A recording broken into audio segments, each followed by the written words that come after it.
Hello, welcome to the Deployment Layouts Process Classroom. My name is Tricia Ford, and I will be conducting the webinar class today.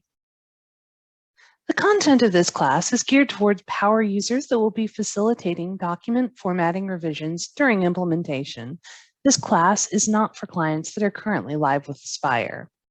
The classroom will cover an introduction to what we mean when we talk about document layouts, how you can view and print these document layouts in Aspire, the relationship between data in your Aspire system and the document layout, Aspire's implementation layout policy, and our revision process during implementation.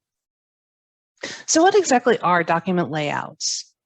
At Aspire, when we talk about document layouts, we mean printable versions of various documents in your system, such as proposals, invoices, purchase receipts, etc. These aren't to be confused with templates. Templates are what you use to create your opportunities.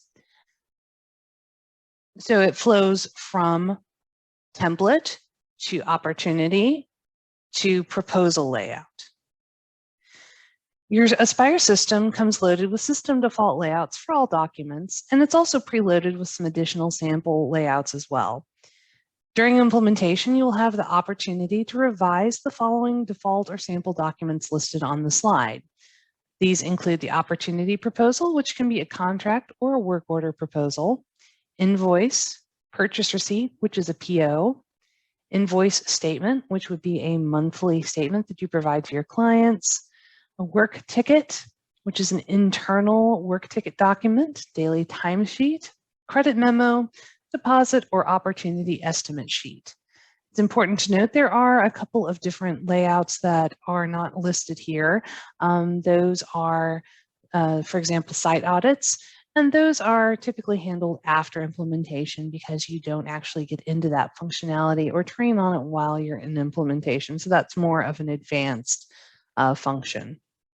So we do ask that you limit it to those listed on the slide. The document layout revisions will be completed by a layout specialist on our AspireCare team using third-party report design software. Typically, while you're in implementation, you'll be working with me directly, but there may be some other specialists that assist you from time to time. What I'd like to do next is walk you through how to print a proposal in Aspire, what the report settings print screen looks like, and walk you through a proposal and kind of give you a feel for how the information flows from the Aspire system into the document. This is a contract opportunity. It is a landscape maintenance agreement. So this would be like your standard monthly maintenance that you're going to bill to your clients monthly. In order to print the opportunity, you come over here to the three dots on the upper right, select Print Proposal, and it's going to open up this report settings screen. The report layout is which layout you want to print the opportunity with. You will see the default and various samples available. For the purposes of today's call, we're just going to look at Aspire sample, contract by invoice type, style 2. And I'll explain the difference between the styles a little bit later. The opportunity revision through is going to default to 0. However, if you've done some contract revisions on a particular opportunity, you can select here which one you want to print. You can opt to include revision history, which is going to show all the estimate line items through the version you're printing. Both of these default to 0 and blank, and the export type is going to default to PDF. This is the file output you want when you hit print. There are some other options available, such as CSV, which is a comma delimited file. You have Excel, RTF, which is a rich text file that you can use to eventually print in Word, and a text file. For the basis of very minor revisions, I recommend you export to Excel versus trying to use the RTF, the rich text format, because it's converting it to rich text, and then you're opening it up in Word. Oftentimes you're going to see some minor issues using that, particularly for any instances of HTML that are in the proposal. So the Excel is a friendlier version for minor edits. Then you just come down here and select print, and that's going to open up your proposal.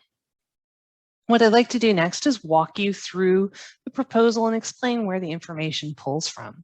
So this proposal number 72, this is the opportunity number from Aspire, or estimate number, if you will. The landscape maintenance agreement is the opportunity name. So that is going to be something you can use like a title so that it can change based on what you want to display on the first line. The date is the date that the estimate is completed. If the estimate has not been completed, you're going to see a draft watermark here, and there won't be any date. However, as soon as you complete it, that date will populate for you. The customer is going to be the primary contact name, company, and address. But this can be changed to the billing contact info if you prefer. The property is going to be the property name and address, or site name and address, if you will. Then you have the PO number below that. This section here, this first 3 paragraphs of introductory verbiage, this is actually pulling from a proposal description on the opportunity. If we go back over to the opportunity, you can see it here. Down at the bottom, we have these tabs: Proposal Description 1, Proposal 2, Opportunity Invoice Notes, and Estimator Notes. Proposal Description 1 and Proposal Description 2 are both available to pull into the proposal. I'm going to go ahead and expand Proposal Description 1, and we'll take a look at it. This opens up the rich text editor, which has some basic functionality to manipulate the text. You can set the font and font size, select bold, italicize, or underline, strike through. You have the ability to select the font color and background color, numbered lists, bulleted lists. You can add in tables, and here you can add in photos. And also this magnifying glass is the ability to add tokens, which we'll get into in a minute. Proposal Description 1 on contracts is typically utilized to display introductory verbiage, such as we have here, or perhaps a cover letter. For work orders, Proposal Description 1 is most often used for a general scope of work, description of the overall job, because that is something that can pull over into the invoice. On this particular verbiage, since it's a contract, we just set it up with some introductory verbiage. It is set to pull in tokens, which are these items that are bolded and listed in brackets. This is information that's going to automatically update based on the opportunity or the property. In order to add a token, you would go into the proposal description, add your cursor where you would like the token to appear, and come up to the magnifying glass to add token. When you click into the dropdown, you're going to see that there are a large number of tokens that are actually available to pull in. Most of this is general information from the opportunity or the property. It's fairly self-explanatory. For example, here you have account owner contact info. Below that, you have billing contact info, branch manager, so on and so forth. Some of the fields are a bit more specific. You can see here you can pull in amounts and dates and pricing. This type of information, it's all fairly self-explanatory, but if you are unsure what token you want to use, just reach out to your IM and they should be able to assist you in selecting the proper token. I'm just going to click on this one just for illustration's sake and click Save. And you can see here it automatically added that token. Now what would happen is when I go to print the proposal, the account owner contact email would automatically pull in when you hit print. And that's what's happening here in these bolded tokens.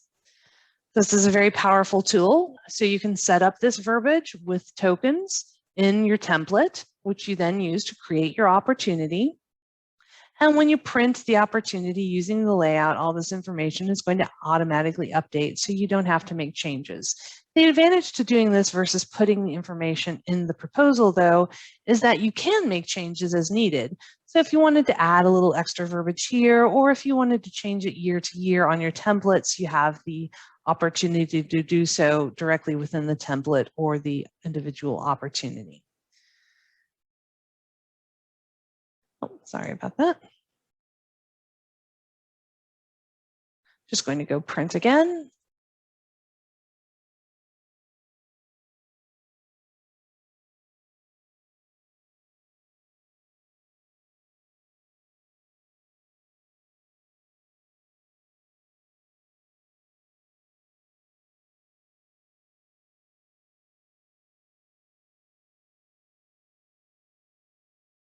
After proposal description 1, we have the pricing tables. This is where the contract by invoice type comes into play. So this particular contract opportunity, it's set up to pull in the information based on the invoice type of the services. So this table is showing fixed payment services. It's showing you the estimated services, the number of occurrences, the per occurrence price, and the extended price.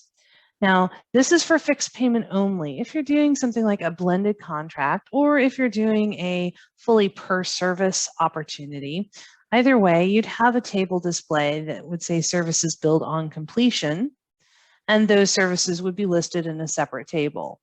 And then further, if you have any optional services estimated, those would be listed in a third table.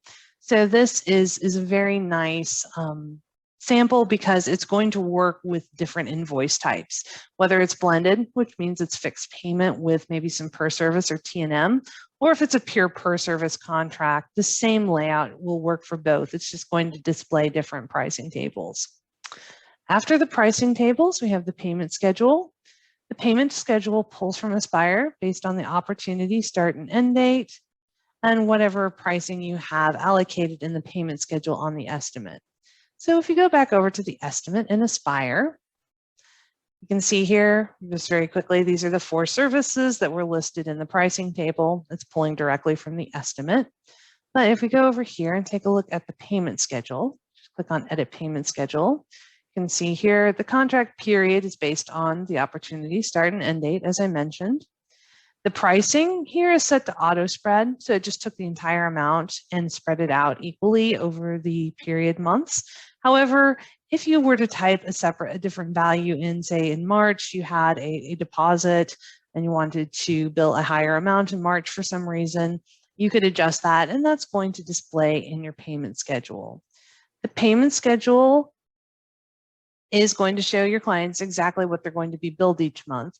So even if you are having us recreate one of your existing layouts, we do recommend you consider adding the payment schedule functionality because it does very clearly outline to your clients what they're going to be billed and when. Underneath that is our standard signature block. On the left, it's going to display your sales rep info, and on the right, your client info. On this, if you have the sales rep has loaded an electronic signature in their user settings, that would display here. Then you have their name, the date that the estimate is completed. Again, if the estimate has not been completed, it's not going to display, and your company name. Over here on the right, these are going to appear completely blank unless you're using Aspire's electronic signature functionality. So if your clients have signed it electronically, when you reprint, their signature would appear here along with the date that they signed it. And then this is their property name. I do like to point out, also available if you want to use electronic signatures, we can also display your account owner over here versus the sales rep. You just need to let us know that. And again, if there are no electronic signatures enabled, it's just going to be a blank line that they can sign. After the signatures on this particular sample, we display the services with the service descriptions. Now, just like everything else, this text is dynamic. It's pulling from the estimate. So if we go back over to the estimate and click into our weekly maintenance service, you're going to see the service description here. This is exactly what's pulling into the layout. You have the service name and the service description. What you typically do if you're using service descriptions is you would add your service descriptions to the service catalog, which then is going to pull into your templates as you create them, which then in turn pulls into your opportunities and then from there into your proposals. That way you're able to do the basic setup on the front end and everything flows through fairly smoothly. And if you need to make any changes or additions for a particular client, or if something changes year to year on renewals, you would just adjust this in the appropriate place on the opportunity or the template.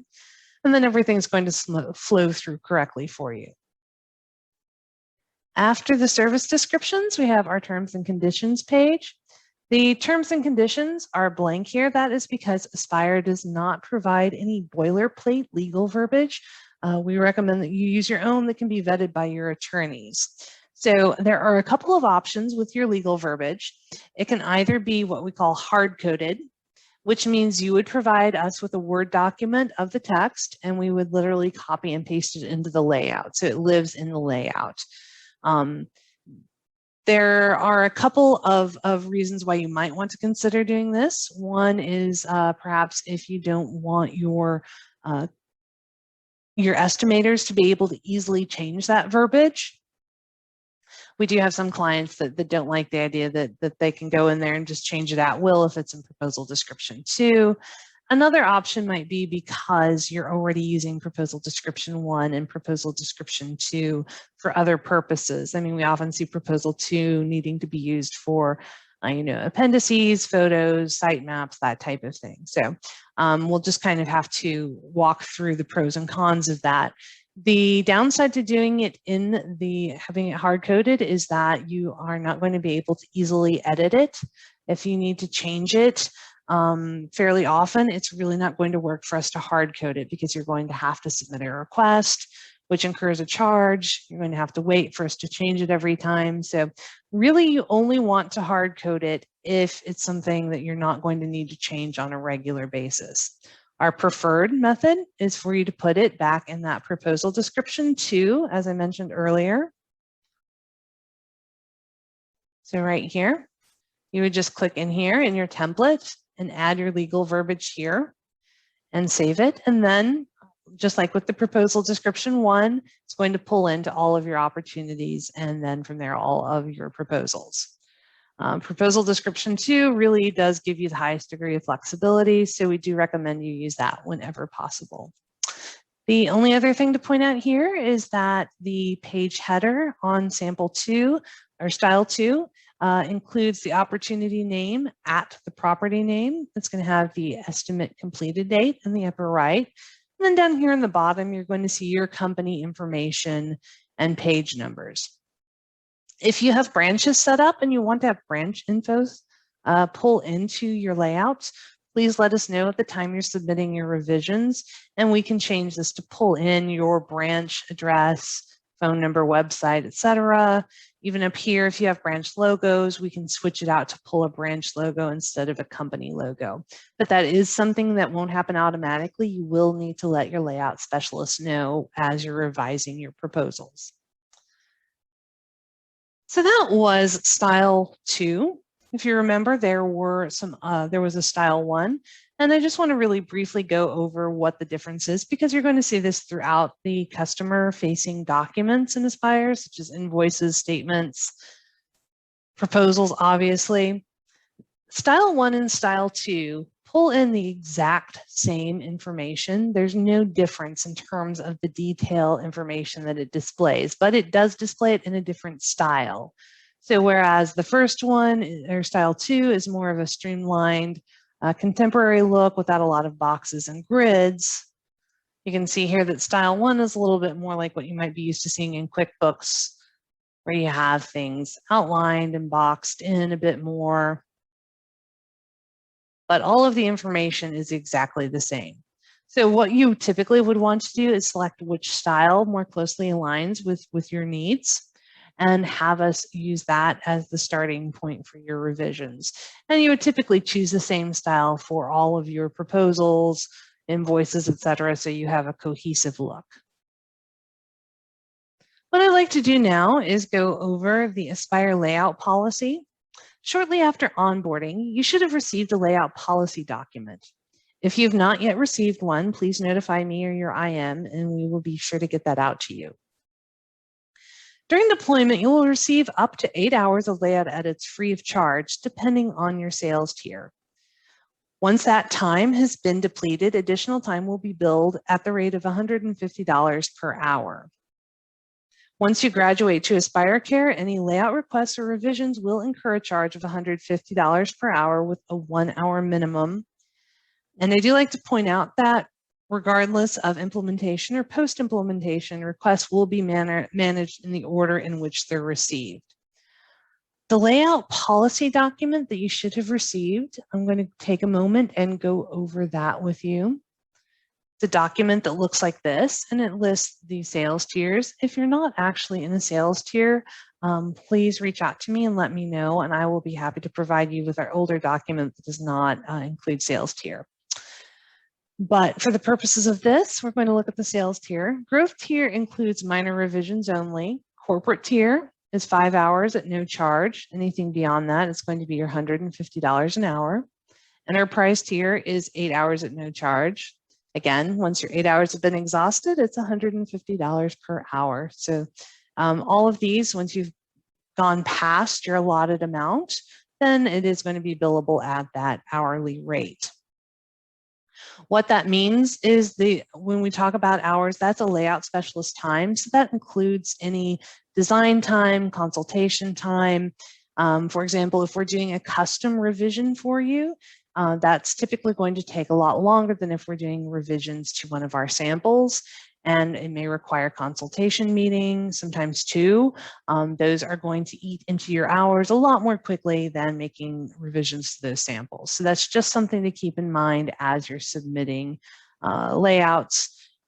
Just want to be mindful that to provide as much information and detail as possible so that less meetings, less back and forth are needed, because that does come out of your time. I do want to point out that growth tier clients, we did mention they are only allowed minor revisions. This document does list the exact revisions that are included for growth tier clients. Anything not on this list does incur that charge. Please let me know if you have any questions regarding this. The standard turnaround time for revisions to our samples is 7 business days. From the time that you submit your revision request with all of the necessary information. For custom requests, because there's typically a bit more time involved, and because we often will need a meeting to consult, those are more of a 10 business day turnaround time.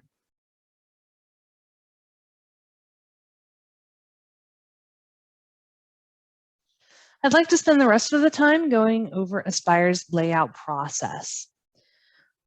You're going to want to start by reviewing each printable document in the system. I recommend that you start with opportunity proposals and then move on to invoices and purchase receipts. I also recommend that you go ahead and submit your proposals as soon as possible rather than waiting and submitting everything at once, because it can be a bit overwhelming. You'll discover that there's a lot of back and forth between us, meetings necessary, and it can just be overwhelming to clients in implementation if you try to handle everything at once. So I recommend spreading it out, but starting with opportunity proposals, because that's in line with your training program. In order to review the documents, you'll first need to create test data in your system. So while those samples and defaults are available to print, there's nothing to print them with at first. You're going to need to create a test opportunity to print a proposal, a test invoice to print an invoice, and so on. If you have any questions about how to do that, please reach out to your IM and they'll be happy to assist you with that. After you've reviewed the default and any samples, you want to select the one you wish to use as a basis. For example, the contract proposal style 2 that we were looking at earlier. After you select your layout that you want to use, you're going to want to print it out and mark it up with any changes needed. This is just a really basic example of some changes that you might want to make, or just to kind of give you an idea of how you might mark it up. For example, you might want the logo left aligned, or maybe you need to make it bigger. If you want to adjust the size on the logo, please, instead of saying make it larger, make it smaller, please give us the exact dimensions. You'd like it to be roughly 1 by 2 inches. You'd like to make it a ½ inch wider, ½ inch taller. The more specific you can be with these requests, the better, because that does eliminate some of that back and forth. Perhaps on the customer, you'd like it to display the primary contact name, or maybe you don't want it to be primary contact at all. You'd like it to be billing. So you could just write billing contact company and address, billing contact name and address, something along those lines. This particular layout is an older work order item detail. So it shows the service name, the service description, and all the items associated with that service. Our layout samples do tend to have a higher degree of detail than you might necessarily want, with the idea being it's a lot easier to see what's available and subtract it. So it may be that you like the idea of showing some of your items, but you don't want to show them to this level of detail. So you could say, you know, I don't want any pricing. So you could just cross those out or say remove pricing. Maybe you don't want to show labor. So you could say hide labor, or perhaps you only want it to be materials. So you could say materials only. All these options are available. We're able to make changes on the items based on things like item type, item category, though these do quickly get into more complex functions, which can be a real time killer. So just want to be very thoughtful about what changes we make here. In terms of the service and service description, you might want to have it display the group name instead of the service. That's something we see very often, particularly on construction. So you could just cross this out and say group name and group description with items to display underneath and group price. So that's just really basic. It doesn't have, you don't have to get really fancy. You don't have to have special software, have it marked up. You can literally just write on it in pen as long as it's legible. But this is very helpful. Our layout designers are very visual, and having these visuals really, really does assist us greatly in the process. So you have selected the one you want, you've marked it up with any changes you need. The next step is going to be to complete the layout request form, which you should have received in your intro email. If you haven't received it, please let me know and we'll make sure to get that out to you. I'd like to walk you through that layout request form briefly. The client company is going to be your company name. The name of the layout is going to be what you want to call it. So what shows in that drop-down list when you go to print it. Please don't write Aspire sample contract by invoice type style 2. It's going to be what you want your estimators to see so they know which one to select. So it needs to be meaningful to your team. Something like landscape maintenance agreement, detailed enhancement proposal, construction proposal, something like that. The test case provided is going to be what you use to print it. So opportunity number 321, invoice number 42. You do need to leave that test in your system so that we can make sure, number one, that it's operating correctly after we make revisions, but also so that you can print it after we've completed. Particularly with invoices, I find that clients tend to delete them as soon as they print it. And then when the invoice is ready, number one, we're not able to test it because there's nothing there. And number two, you're not able to print it and make sure it's looking correct because you no longer have an invoice out there. So please do leave that in place until we have completed the layout and you've reviewed it. The text font style is going to be really important in Aspire. There are only 10 fonts that are available. They are listed here. These are kind of standard fonts, and these are what's available in number one, the rich text editor that we're seeing in the proposal descriptions and service descriptions, but also this is what's installed on the servers, and so these are really the only ones that are going to work. In Aspire, I'm not sure if you're familiar with it or not, but in admin, there's an option to set a system default font. That is going to default to Arial 11 or 10 based on when you started your implementation, but it is going to be Arial regardless. The samples are set to print at Arial 10 to work with that system default font. If you want it to be something else, like for example, if you want your proposals to be Calibri, this is probably our most popular one here in the last few months. It kind of goes in waves for whatever reason. For example, if you do want it to be Calibri, you're going to want to change your system default font to match this. Just write what font you want. The standard verbiage is going to be the system default font size. So if you're doing like a Calibri, maybe Calibri 11 here, and the headers would be what you want the column headers to be. So you know that you might want to make that a little bit larger. So just write it there.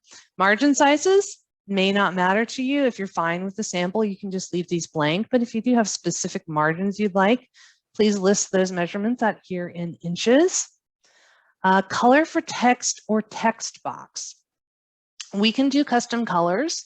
Our report designer works best with RGB values. So if you can provide the red, green, blue values for custom colors, that is ideal. However, if it's just a color from your logo that you want us to match, it can be something you can just write on there.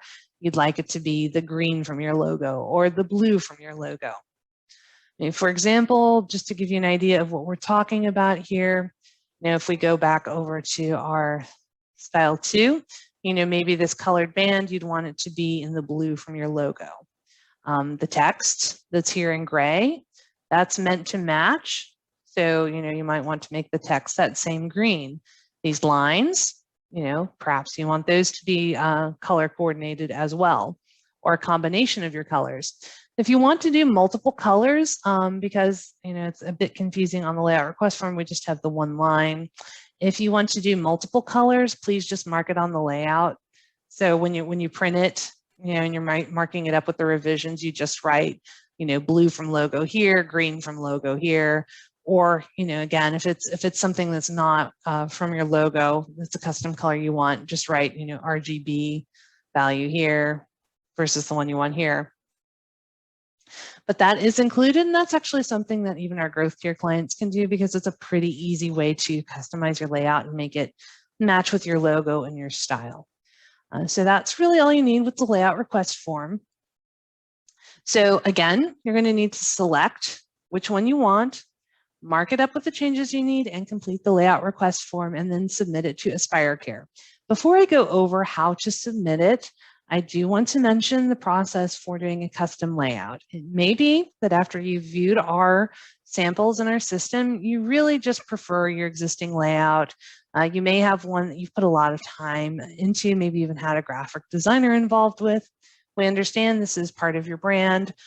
So if you do have a custom request, please go ahead and do a very similar process. We're still going to ask you to mark it up. So, let's just pretend this is your existing layout. You'd come and you'd explain to us where you want that information to pull from Aspire. So, next to date, you'd write opportunity complete date. Over here on the next to customer, you'd write primary contact name and address, billing name and address, property name and address, whatever contact info you want. Here, since this is all pulling from proposal 1, you'd write out proposal description 1, or you'd write out hard code so that we know that you want this literally within the layout itself. You just want to go through the entire document and mark it up with data mapping, if you will, services. You'd have service display name, service description, or group name, group description. The more detail you can provide, the better. We absolutely understand that you may not know where you can pull certain information from Aspire. Just mark it up the best you can. And in the areas that you have questions about, you can just mark it with a question mark. Then obviously we will need to schedule a meeting, typically maybe even with your IM involved, so that we can determine how best to get that information in for you. But you go ahead and mark it up. You're also going to want to create a test opportunity in Aspire so that we can see how that information is going to flow into the layout. You're going to need it anyway to print it. So please go ahead and do that. And also please complete that layout request form. We're still going to need to know what you want to call it. We're still going to need what fonts they are. Oftentimes we're looking at a PDF and I may not know exactly what font size it is. So, the more information you can provide in this layout request form, the better.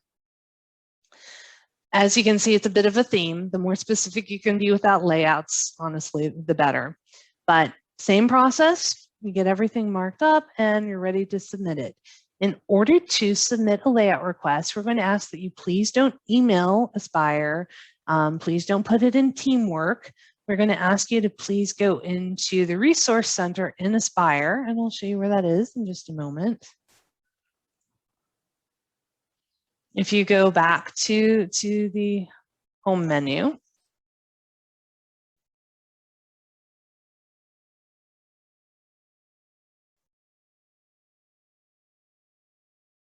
down here in the bottom right, there's a question mark. If you're set up as a power user, you're going to have an option to click support. If you don't see this, please do let me know. If you're doing layouts for your team and implementation, you do need to have power user access so you can submit these. Please let me know if you don't see this option under the Resource Center. You just come in here, click Support. That's going to open up this option to start a conversation. And you're just going to say, send us a message. It's going to say, how can we help? And you're going to select, I need to adjust our layouts.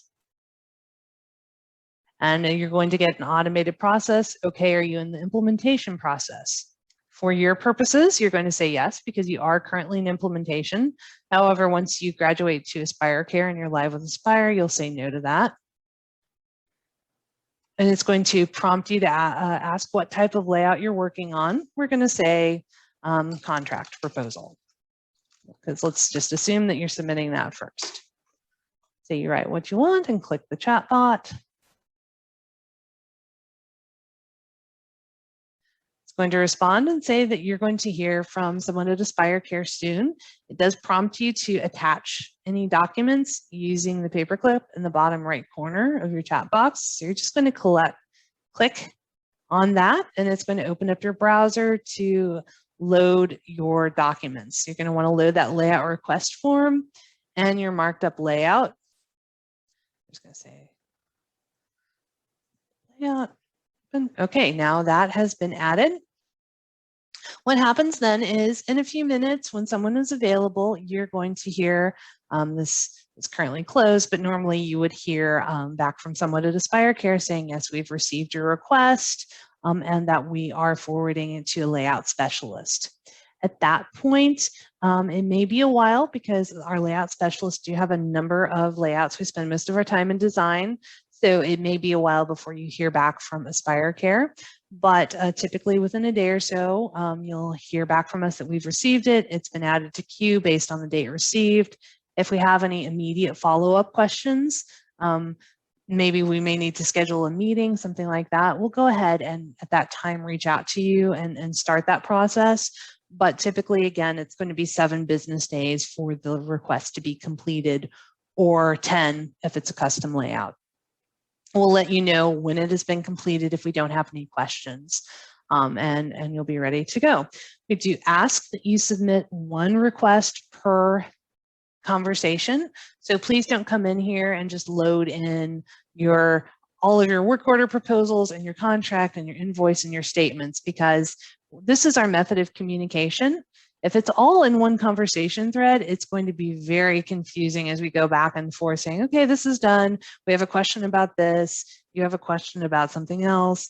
It gets very convoluted very quickly. So we do ask that you submit a separate conversation thread for each, at least each type. So 1 for invoices, 1 for work orders, 1 for contracts. But that is really all there is to it. You don't have to sit here and wait. It is a chat function, but as we mentioned, it can be, especially with layouts, a couple of days before you hear back. You will get copied in your email as it mentions here. So you'll see it both in this conversation thread and in your email. So please don't feel that you have to sit here and wait for a response on this. And that is really all I have. If you have any further questions, please feel free to reach out to me. Again, my name is Trisha Ford at trisha.ford@youraspire.com, or reach out to your IM and they will be happy to assist you. And if need be, we can get on a call, but typically I do prefer you to go ahead and submit at least your initial layout request so that we have something to look at and really kind of get the conversation going. So really, I ask that you hold off on requesting a meeting unless you're just really confused as to where to start. And thank you very much. Have a great day. Thank you for attending.